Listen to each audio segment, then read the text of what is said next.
네, SG증권 창구를 통한 주가 폭락 사태 파장이 커지고 있습니다. 주가 조작 의심 세력의 핵심으로 지목된 사람들조차 피해자라고 주장을 하고 있고요.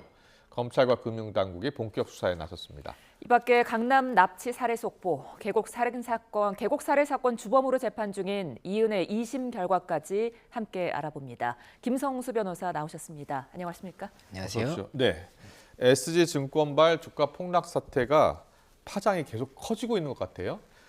검찰, 금융당국이 합동수사팀을 꾸려서 수사에 나선 거죠. 무엇을 수사하는 겁니까?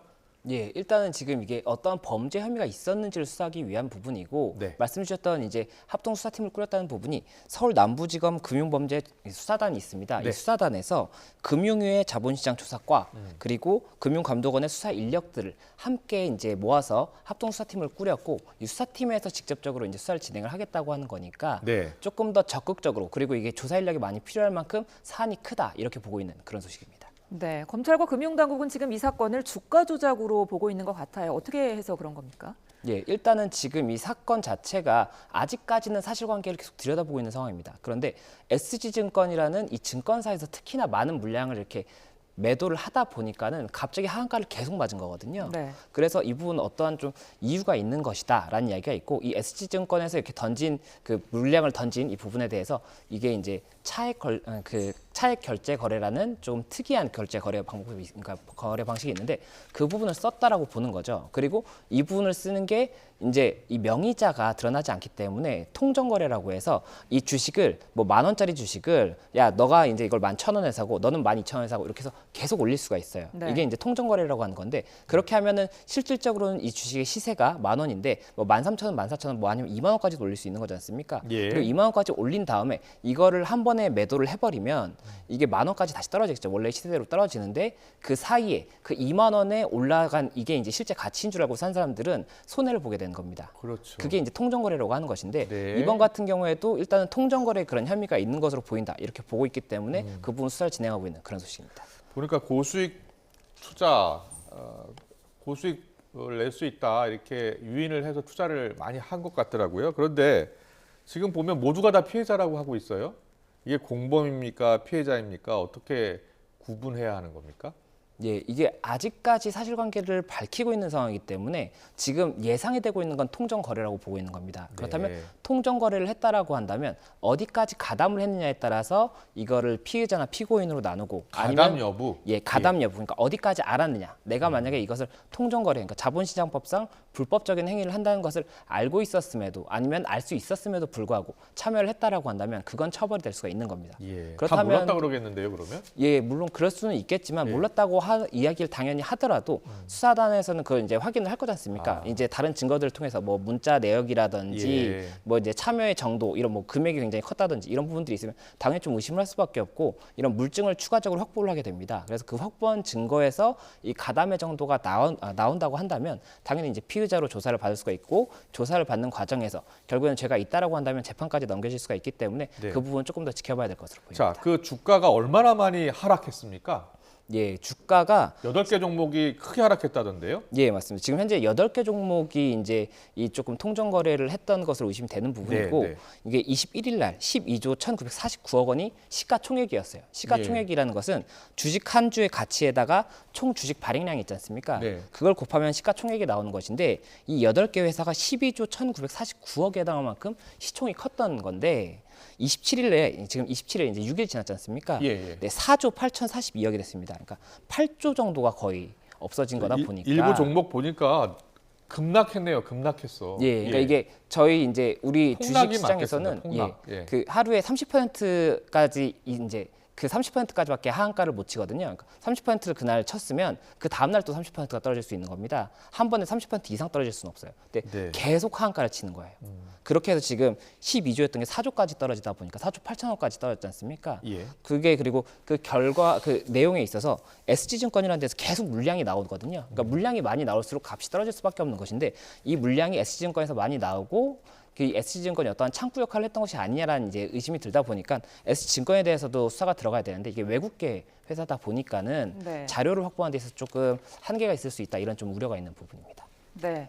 앞서서 지난 25일에 경찰이 관련 사무실 한 곳을 압수수색을 했더니 그곳에서 휴대전화 200대가 한 번에 나왔다고 하더라고요. 이걸로 어떤 걸 한 겁니까? 예, 이게 지금 상당히 좀 복잡한데요.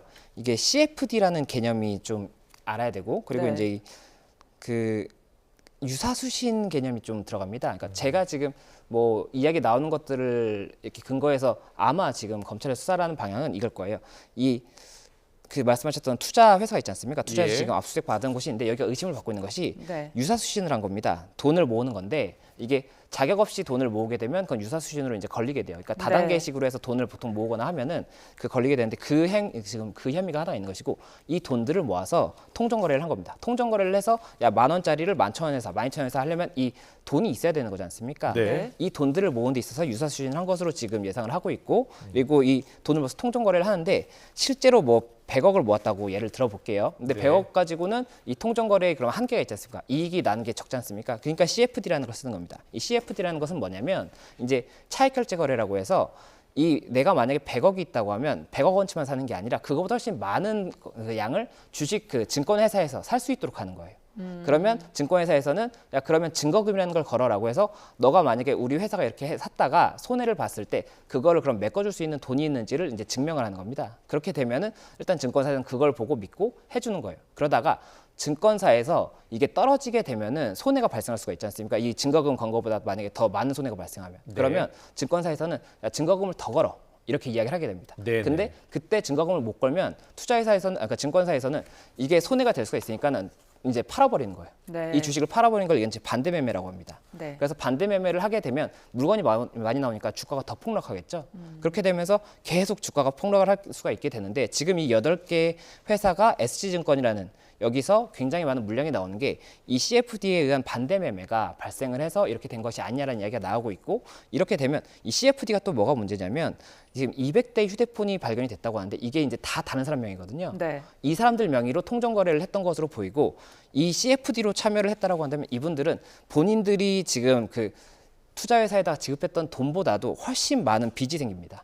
떨어지는 만큼 그만큼을 갚아줘야 되거든요. 네. 이 증권회사에다. 그렇기 때문에 지금 그런 부분까지도 문제가 될 수가 있다 보니까는 이 피해자들이 피해를 굉장히 많이 입었고 지금 내가 투자한 게 뭐 수십억이 날아갔고 거기다가 마이너스로 또 수십억이 더 생겼다. 빚이 더 생겼다. 이런 이야기가 나올 수밖에 없는 겁니다. 이 사태가 있기 전에는 많은 수익을 올렸던 분들이죠. 많은 수익을 올렸던 사람도 있겠지만 예. 가담이 늦었다, 뭐 이게 이제 참여가 늦었다라고 한다면 오히려 손해만 다 보는 보니까요. 사람도 있겠죠. 뭐 임창정 씨 연예인도 포함이 돼 있고 의사들도 포함돼 있고 1,000명이 넘는 분들이 투자했는데 대부분 고액 자산가라고 하더라고요. 맞습니까? 그게 예. 지금 CFD라는 거의 특징 때문에 그런데 CFD가 네. 말씀드렸던 것처럼 증권회사에서 이 사람 한 명을 믿고 이제 증권회사 대신 투자를 하는 그런 개념이지 않습니까? 예, 그렇다 예. 보니까는 어느 정도의 자산이 있거나 이런 예. 전문적인 지식이 있는 사람들만 참여할 수 있도록 돼 있어요. 이 요건이 있어요. 그래서 그 요건이 예전에는 조금 더 강했었는데 이제 최근에 법으로 이게 조금 요건이 약화됐습니다. 네. 그렇다 보니까 이제 일당이 이런 것들을 좀 악용을 했던 것으로 보이는데 그렇다고 하더라도 이런 보통의 사람보다는 뭐 전문직이라든지 어느 정도의 자산이 있는 사람들일 수밖에 없어서 그렇다 보니까 지금 현재 피해자들이 그렇게 유명 연예인이라든지 자산가다 이렇게 이야기가 나올 수밖에 없는 그렇군요. 겁니다. 예. 네. 그 이 투자자분들이 자신이 투자한 돈이 통정매매에 사용될 걸 알고 있었는지 여부가 좀 중요할 것 같아요. 예, 맞습니다. 이게 만약에라도 가담을 했다라고 볼 수도 있는 여지가 있기 때문에 네. 일단은 수사팀에서는 이게 어느 정도까지 알았느냐에 따라서 이게 이런 좀 자본시장법 위반이 될 수가 있습니다. 이 시세를 네. 조작하고 통정거래를 하는 이런 부분이 이제 법에 위반이 된다는 걸 알면서도 참여를 했다라고 한다면은 네. 처벌이 될 수가 있는 것이고 예. 이게 만약에 정말로 모르고 내가 그냥 돈만 넣었다 아니면 명의만 빌려줬다 이렇게 된다라고 한다면은 처벌이 이루어지지 않을 수도 있기 때문에 그 기준점에 대해서도 아무래도 수사팀에서는 좀 고민을 할 수밖에 없지 않나 생각이 됩니다. 그렇군요. 먼저 주가 조작이 얼마나 있었는지 확인이 필요하고 그리고 이 피해자들이 알았는지 여부에 따라서 공범도 될 수 있다. 이렇게 예, 정리를 하면 될 것 같습니다. 수사가 본격적으로 진행됐으니까요. 하루빨리 이 실체를 밝힐 수 있는 결과가 나와야 될 것 같습니다. 다음 소식 넘어갈게요. 강남 납치 살인 사건 넘어가겠습니다. 강남 한복판에서 일어난 사건입니다. 40대 여성 납치 살해 사건인데요. 이 모두 재판에 넘겨졌잖아요. 자, 혐의가 어떻게 되는 겁니까?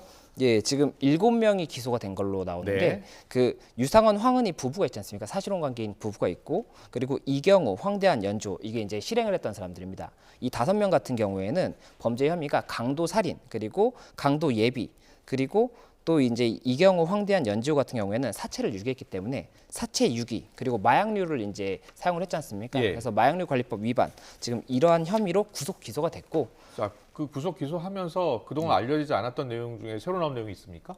이제 그 검찰에서 어떻게 이 혐의를 밝혀냈는지에 대해서 추가적인 조금 소식이 있었는데 예, 뭐 예. 블랙박스를 통해서 이 블랙박스가 사실은 계속 덮어 씌워지는 기능이 있기 때문에 네. 결국엔 포렌직이 많이 안 될 거라는 예상이 있었는데 800개 정도 블랙박스 영상이 나왔다고 해요. 아, 그렇군요. 예. 예, 그리고 이 블랙박스가 나오면서 서로 간의 대화를 이제 앉아서 하는 것도 있겠지만 통화를 하는 내용도 블랙박스에 이제 남는 경우가 있거든요.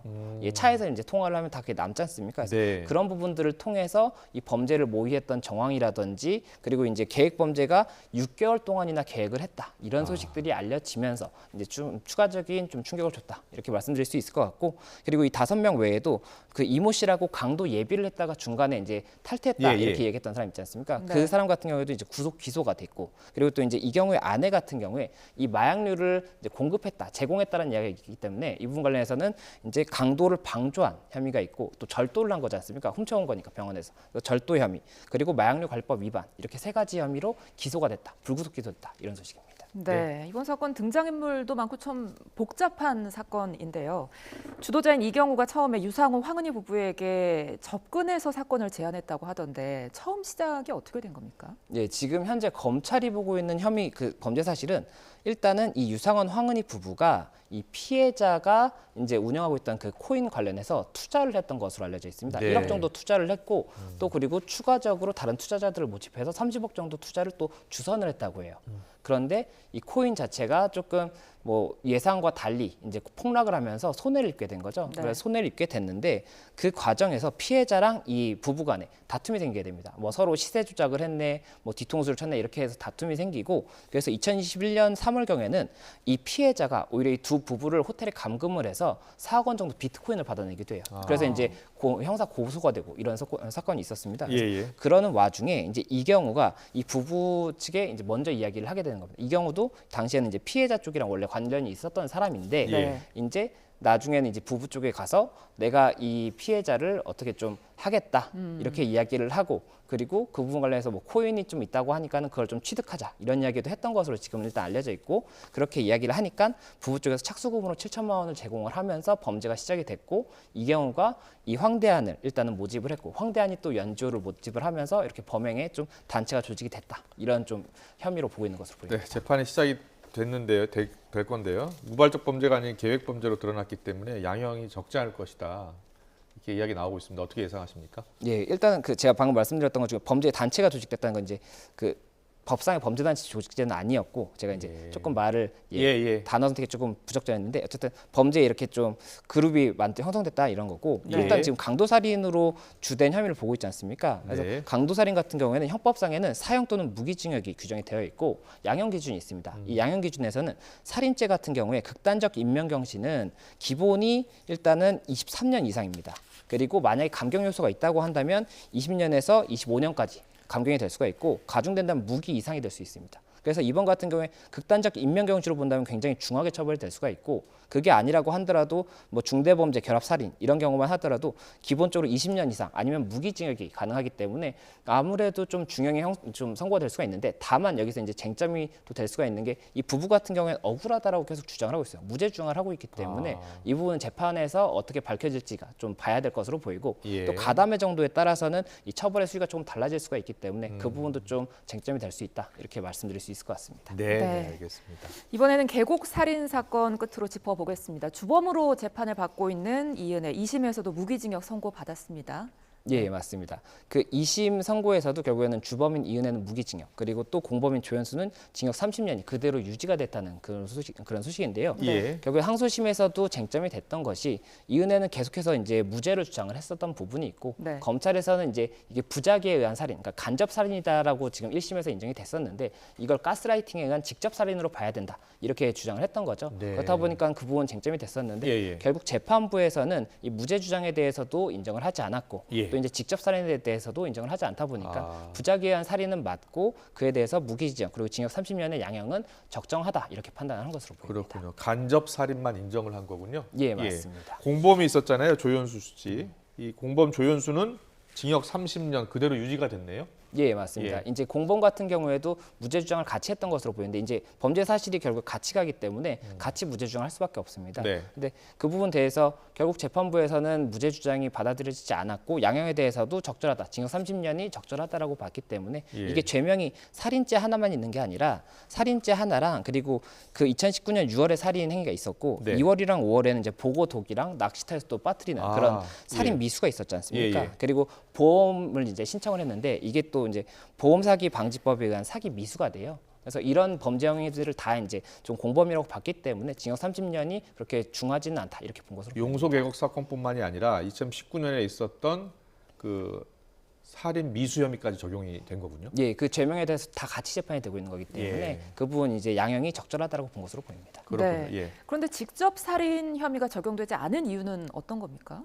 예, 이게 사실 법적으로는 조금 논리가 만들어지기 어렵지 않나라고 염려가 많이 됐던 부분인 게 가스라이팅에 의해서, 그러니까 결국 심리적 굴종에 의해서 그러니까 사망에 이르도록 직접적인 행위를 했다라는 것인데 이 심리적인 부분에 의한 직접 살인을 인정하기에는 아직까지는 법적인 이런 좀 논리가 많이 개발이 안 돼 있는 상황입니다. 아. 그래서 이게 이제 뭐 리딩 판례가 되는 것이냐 뭐 이런 이야기도 있었던 부분인데 네. 결국 재판부에서는 그런 부분을 인정을 하지 않았던 것이고 다만 이제 부작위에 의한 살인이 뭐가 문제가 되는 거냐면 부작위, 그러니까 어떠한 행위를 하지 않았다는 거거든요. 그러니까 계곡에 빠졌는데 빠진 걸 구해주지 않아서 사망에 이르게 했다라고 하려면 자기 의무라는 게 있어야 됩니다. 구해줘야 될 의무가 법적으로 인정이 돼야 되는데 그러니까 이것을 이제 좀 법적으로 인정받는 것도 쉬운 부분이 아니다 보니까는 검찰에서는 부작위에 의한 살인도 주장을 하면서 이 자기에 의한 살인도 같이 주장을 해서 어떻게든 이 살인죄 자체는 좀 인정을 받으려고 노력을 했던 부분이고 네. 결국 결론적으로는 부작위에 의한 살인이든 자기에 의한 살인이든 살인죄라는 건 인정이 되는 것이고 처벌 수위에 있어서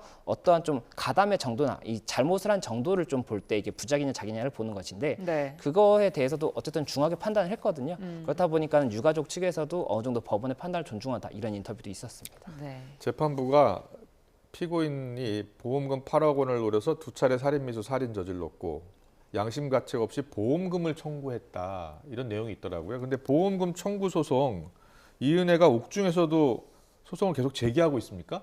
예, 이게 어떻게 진행되고 있는 겁니까? 그 보험금 청구 소송이 지금 알려진 바에 따르면 예. 2020년 11월 16일에 제기를 했다고 해요. 예. 그렇다 보니까는 이게 이제 어느 정도 형사 단계에서 제기했는지는 지금 불명확하기는 한데 예, 예. 네. 이게 제기를 했다고 하더라도 만약에 문제의 여지가 있다라고 한다면 소송 취하라는 걸 할 수도 있습니다. 이제 내가 정말 잘못했다고 생각하면 소취할 수 있는데 네. 그걸 하지 않고 유지를 하고 있다 보니까는 아직까지도 소송을 하고 있다 이렇게 이야기를 하고 있는 것이고요. 그리고 이 재판부에서는 지금 현재 이 형사 사건에서 만약이라도 유죄가 확정이 된다라고 한다면 아마 보험 수급 자체에 대한 그 기준이 아마 계약상에는 보험 수급이 안 될 겁니다. 그렇기 때문에 그런 부분 사실관계를 좀 파악을 해야 되기 때문에 일단은 재판부에서는 재판을 진행하지 않고 이 사건을 어떻게 끝나는지 보려고 추정을 하고 있다. 변론기일 추정을 하고 있다. 이렇게 지금 알려져 있는 상황입니다. 네. 이제 2심까지 판결이 내려졌는데요. 대법원까지 가겠습니까? 예, 제 생각에는 대법원까지 갈 가능성이 높은 것이 네. 이 두 사람 입장에서는 계속해서 다투는 것이 이게 잃을 것이 없는 한 번은 더 시도해봐도 잃을 것이 없는 그런 상황이라고 볼 수가 있고 그리고 법률심이기 때문에 이런 본인들이 주장하는 이런 부분들에 대해서 법적인 하자가 있었는지에 대해서 다시 한번 주장할 수가 있는 기회를 주는 겁니다. 근데 그 부분 관련해서 뭐 크게 잃을 것은 없는 상황이고 계속해서 무죄를 주장했기 때문에 당연히 가지 않을까 이렇게 좀 예상되는 부분이 있습니다. 네. 사건 사고 소식 정리해봤습니다. 김성수 변호사와 함께했습니다. 잘 들었습니다. 고맙습니다.